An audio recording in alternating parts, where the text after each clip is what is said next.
My fiance's friends joked that she had a backup fiance if I messed up. I laughed and said, "Smart." Then I walked over to the backup, handed him the $100 engagement ring and said, "Tag in, buddy. She's all yours." The silence in the room was deafening. The loft smelled like vanilla candles and expensive wine. String lights dangled overhead, casting everything in that soft Instagram glow Riley loved.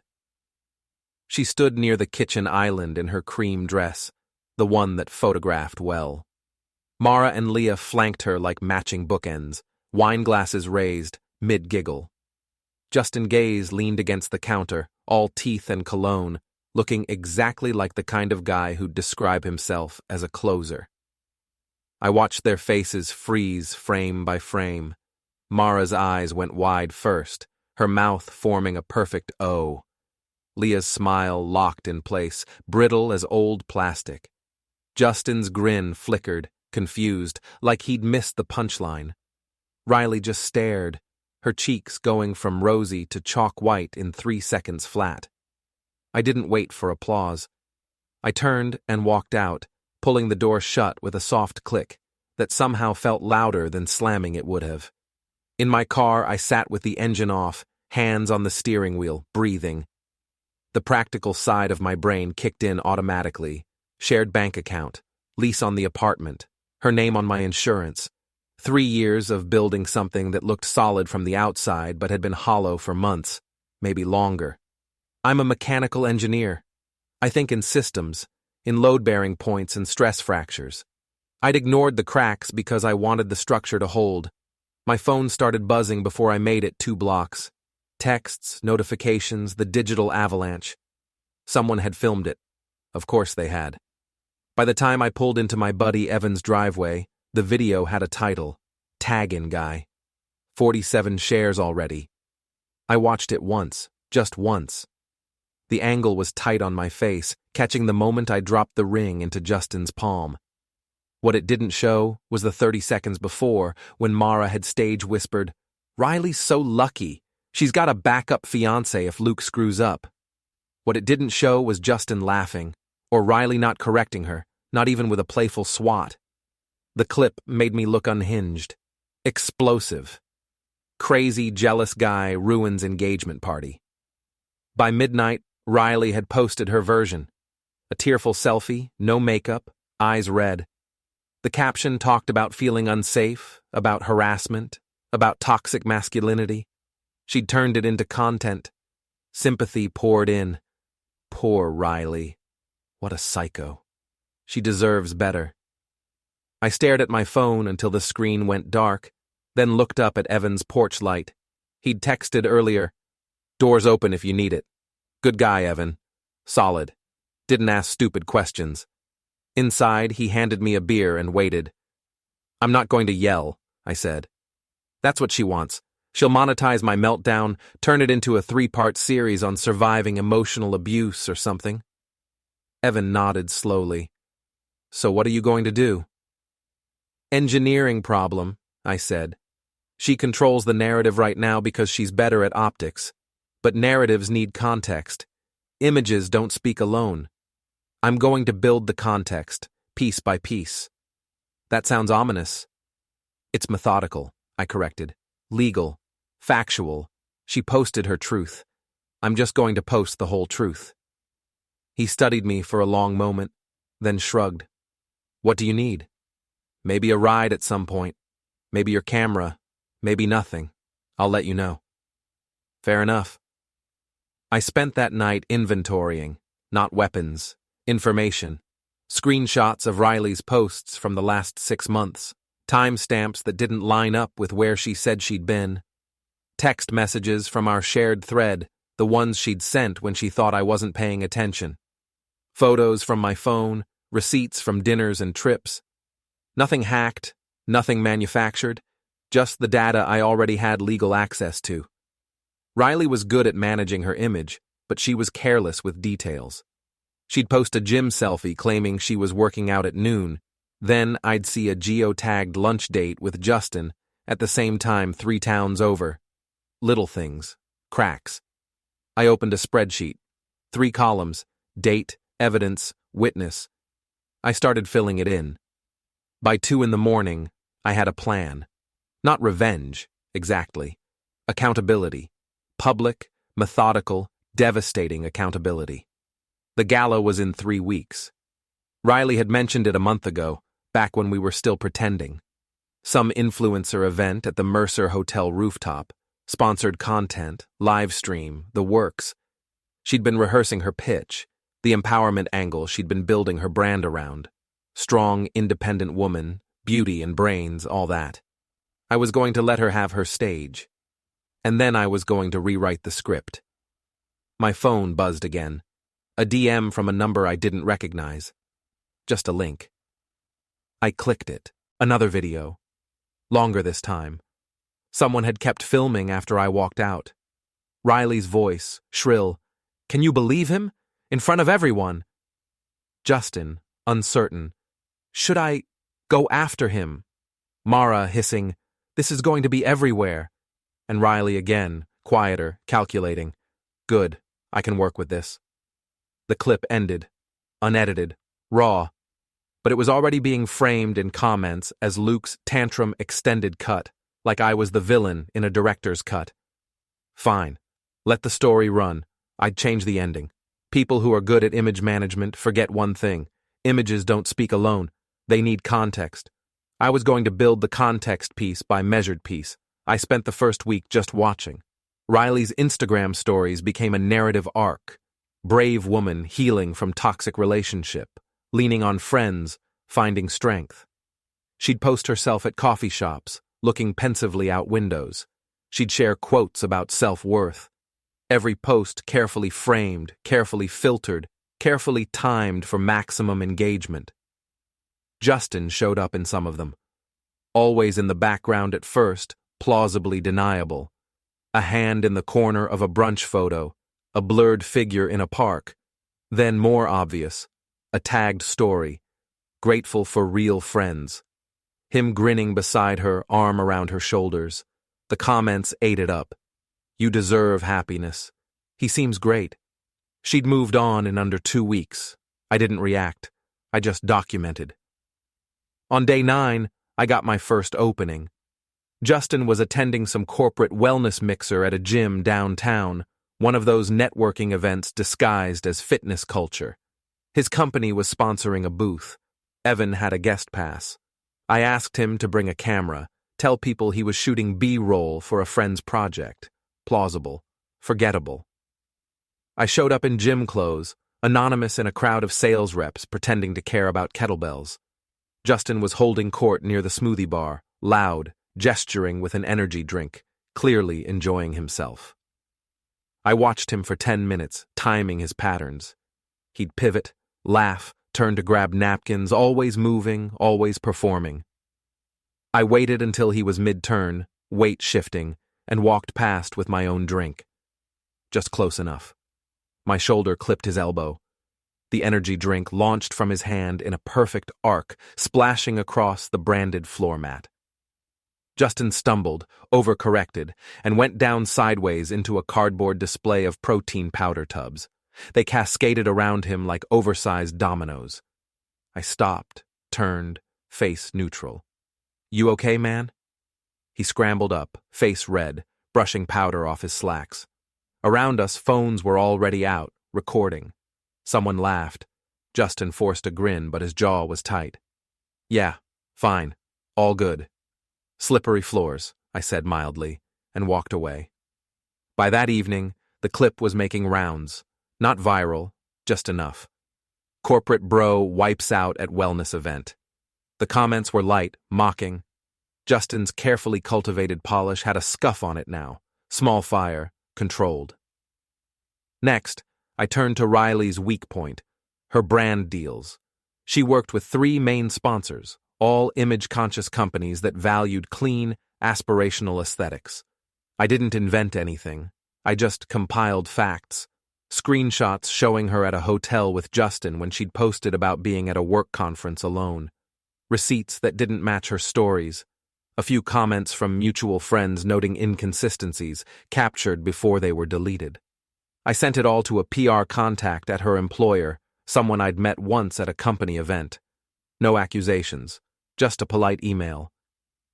Hey, saw some discrepancies in recent posts. Thought you'd want to know in case it affects sponsored content accuracy. Best. Professional, factual, neutral. The response came 3 days later. Riley posted a vague story about dealing with some professional stuff, taking a beat, will update soon. Her next 2 sponsored posts didn't go live. Someone was asking questions. The cracks were widening. On day 16, I got the lead I needed. Riley and Justin were meeting in a downtown parking garage, second level, away from cameras and crowds. I didn't have a source. I had her location sharing, which she'd forgotten to turn off on our shared app. Sloppy. I parked 1 level up, walked down the stairwell, and waited. They arrived separately within 5 minutes. Riley looked annoyed, arms crossed. Justin was gesturing, defensive. I couldn't hear the words, but the body language was clear. They were arguing. I stepped out from behind a concrete pillar. Hey! Riley spun, eyes flashing. What are you doing here? Public parking garage, I said. I'm allowed to park. Justin moved forward, puffing up. You need to leave her alone, man. I'm not talking to her, I said evenly. I'm standing in a parking garage. You're the ones who came to me. This is harassment, Riley snapped, pulling out her phone.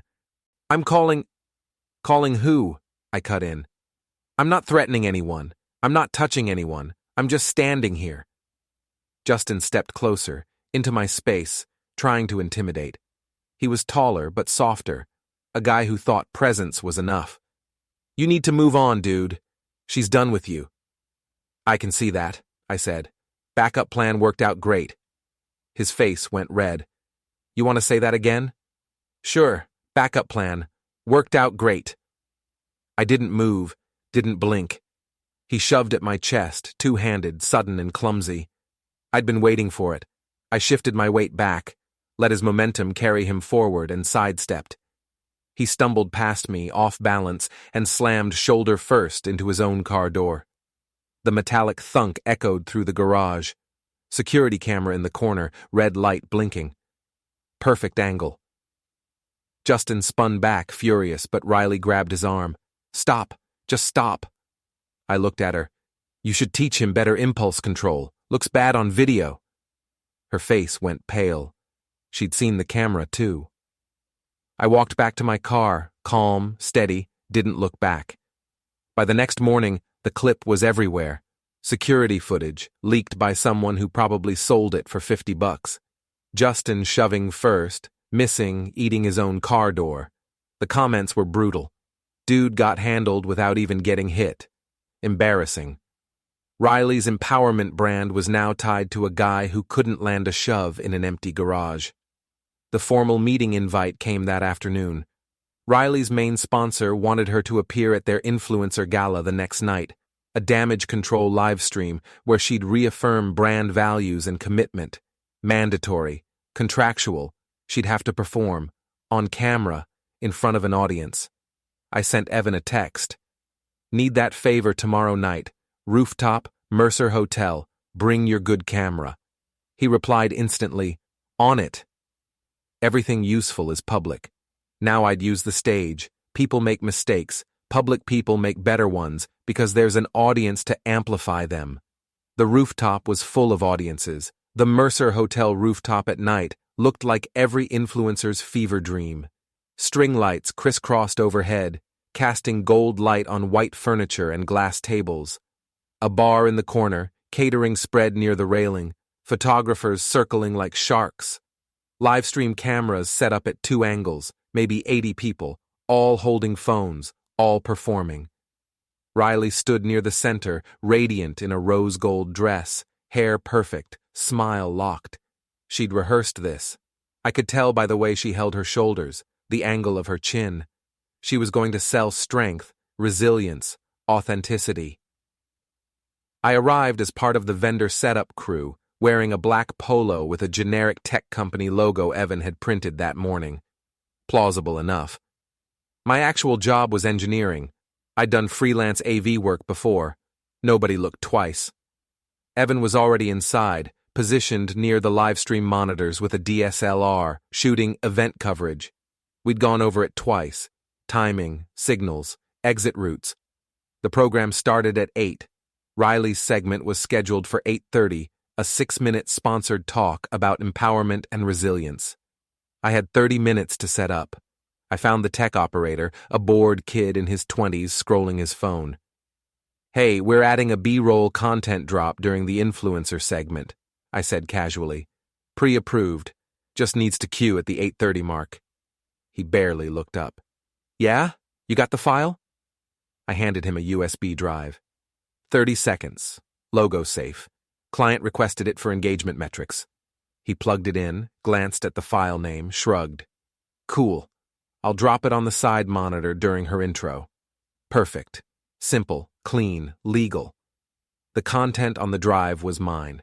Screenshots of Riley's messages, text chains where she'd joked about Justin being her plan B, a short video I'd taken from my own phone 6 weeks ago of her rehearsing a breakup monetization strategy out loud, thinking I was in the shower. All real, all mine, all completely legal to possess and share. I moved to the edge of the crowd and waited. At 8:30, the moderator introduced Riley. Applause. Phones up. She stepped to the microphone, glowing under the lights, and began her prepared remarks. "Tonight is about authenticity," she said, voice steady and warm. "About being real even when it's hard, especially when it's hard." On cue, the side monitor flickered. The B-roll dropped. Riley mid-sentence in a video, laughing. "If this doesn't work out, I've got Justin on deck. Backup plan, right? And either way, the breakup content is going to be amazing." The room went quiet. Heads turned toward the monitor. Phones pivoted.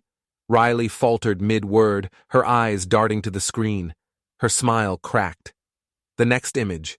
A text thread. Riley to Justin. "Luke's sweet but boring. You're fun. This works better for my brand." Someone gasped. Murmurs spread like wildfire. Riley tried to recover. That's out of context." But Justin was already moving.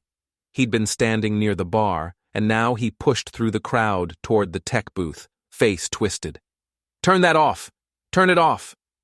The operator looked panicked, fumbling with the controls. The content looped. Riley's voice again. "Backup plan, right?" Justin reached me first. He didn't think, just lunged, hands out, trying to grab my collar. "You piece of—" I sidestepped. Clean. Minimal.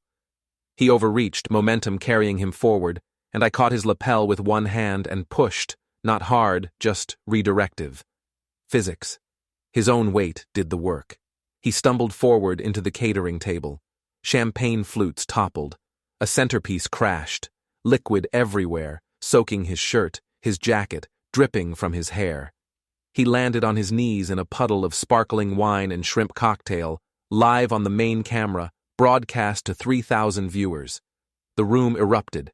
Gasps, laughter, phones recording from every angle. Riley stood frozen at the microphone, her face a mask of horror. The moderator stammered into the silence. The PR rep near the back looked like she'd swallowed glass. I straightened my shirt, calm, and walked past Justin, who was still on the floor, dripping and stunned. As I passed, I leaned down just enough for the nearby mic to catch it.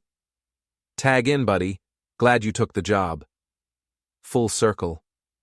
Riley's mouth opened, but nothing came out. The monitor behind her was still looping the messages, her own words indicting her in real time. The crowd pressed closer, everyone filming, everyone posting, everyone witnessing. I got what I wanted. Not vengeance that consumes, just the truth, public and undeniable, delivered with precision.